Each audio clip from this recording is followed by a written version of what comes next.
Climate change and forest management deficit, problems with a common factor. Carbon dioxide, or CO2, is a natural compound involved in the carrying out of photosynthesis by plants, vital for the release into the atmosphere of oxygen that living beings breathe. But we have broken the balance, and from a facilitator of life, CO2 has become the most polluting gas in the environment.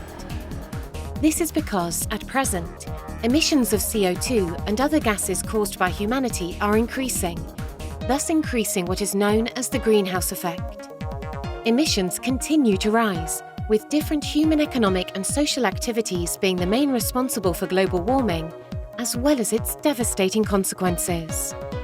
Sea level rise, intense storms, increased droughts, proliferation of pests, destruction of ecosystems, species displacement and extinction, acidification of water from the oceans, as well as great damage to people's health, respiratory diseases, fatigue, headaches, sleep disturbances, emotional irritation, mental slowness. Meanwhile, forest masses, capable of absorbing these CO2 molecules, are in many cases with a deficit in forest management, in a state of abandonment that negatively affects employment and the rural population and makes them vulnerable to the effects of climate change. LIFE FOREST CO2 project as support in the fight against climate change. It is essential to adopt urgent measures to stop the problem of climate change. This is an increasingly strong demand from society. How can we contribute as forest managers or as responsible companies? For the period 2021 to 2030, the European Union has committed to reducing greenhouse gas emissions from diffuse sectors, setting a target for Spain of 26% reduction. Carbon forestry contributes to forest management by favouring the mitigation of climate change, allowing the increase of the forest carbon sink. But what is the diffuse sector? LIFE FOREST CO2 and the diffuse sector.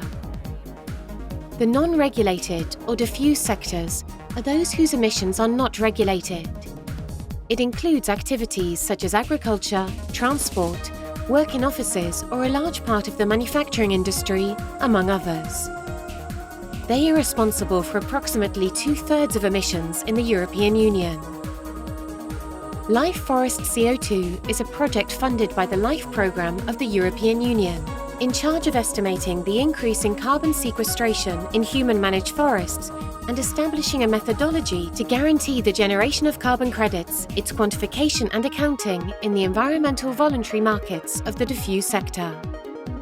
Thus, LIFE FOREST CO2 works by facilitating the exchange of carbon credits from forest management between companies in the diffuse sector and forest managers. This project brings together both parties to carry out actions to reduce emissions and the CO2 compensation in the forestry sector. Through sustainable forest management, forest managers transform their territories into a CO2 sink where gases are stored.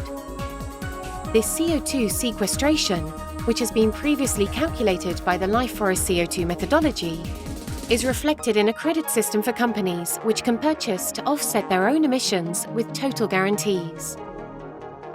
Benefits of compensating CO2 emissions with sustainable forest management. This system is a mutual benefit for both parties. On the one hand, the value of forest management is recognised to the owners.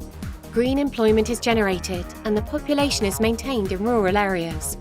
And at the same time, the forest heritage is conserved and services such as water retention are generated to supply society. On the other hand, it allows companies to have a system to reduce and offset their emissions, thus reducing the climate impact in the diffuse sector. This will also have a positive impact on its customers, employees, and society in general, who will enjoy the benefits provided by the environmental responsibility of the company in the conservation of forests, such as an improvement in air quality, availability of water resources, or the conservation of biodiversity. In this way, through the compensation of emissions, a balance is achieved that benefits companies in the diffuse sector, the rural environment, and forest owners, in adapting our forest masses to climate change as well as society, since if we all fight climate change together, we all win.